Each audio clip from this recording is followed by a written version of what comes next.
1. True religion. True religion is not a system of philosophic belief which can be reasoned out and substantiated by natural proofs. Neither is it a fantastic and mystic experience of indescribable feelings of ecstasy, which can be enjoyed only by the romantic devotees of mysticism. Religion is not the product of reason, but viewed from within, it is altogether reasonable. Religion is not derived from the logic of human philosophy, but as a mortal experience it is altogether logical. Religion is the experiencing of divinity in the consciousness of a moral being of evolutionary origin. It represents true experience with eternal realities in time, the realization of spiritual satisfactions while yet in the flesh. The thought adjuster has no special mechanism through which to gain self-expression. There is no mystic religious faculty for the reception or expression of religious emotions.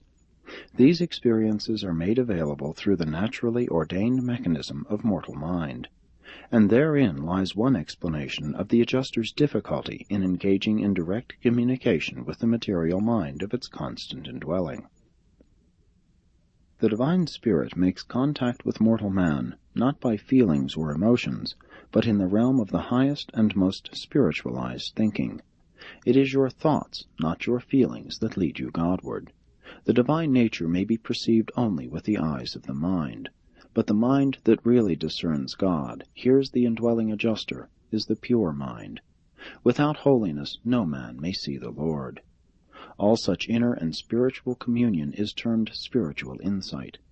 Such religious experiences result from the impress made upon the mind of man by the combined operations of the adjuster and the Spirit of Truth, as they function amid and upon the ideas, ideals, insights, and spirit strivings of the evolving sons of God. Religion lives and prospers, then, not by sight and feeling, but rather by faith and insight. It consists not in the discovery of new facts or in the finding of a unique experience, but rather in the discovery of new and spiritual meanings in facts already well known to mankind. The highest religious experience is not dependent on prior acts of belief, tradition, and authority. Neither is religion the offspring of sublime feelings and purely mystical emotions. It is rather a profoundly deep and actual experience of spiritual communion with the spirit influences resident within the human mind. And as far as such an experience is definable in terms of psychology, it is simply the experience of experiencing the reality of believing in God as the reality of such a purely personal experience. While religion is not the product of the rationalistic speculations of a material cosmology, it is nonetheless the creation of a wholly rational insight which originates in man's mind experience.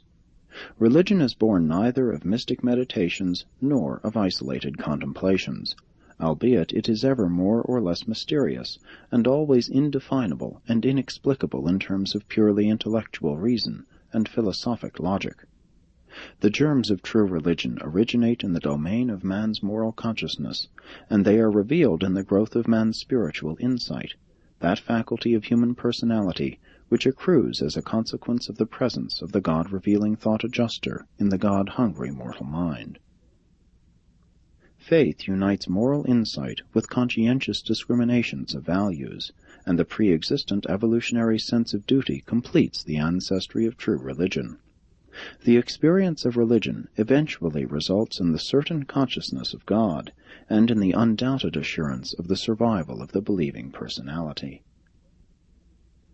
Thus it may be seen that religious longings and spiritual urges are not of such a nature as would merely lead men to want to believe in God, but rather are they of such nature and power that men are profoundly impressed with the conviction that they ought to believe in God. The sense of evolutionary duty and the obligations consequent upon the illumination of revelation make such a profound impression upon man's moral nature that he finally reaches that position of mind and that attitude of soul where he concludes that he has no right not to believe in God. The higher and superphilosophic wisdom of such enlightened and disciplined individuals ultimately instructs them that to doubt God or distrust his goodness would be to prove untrue to the realest and deepest thing within the human mind and soul, the divine adjuster.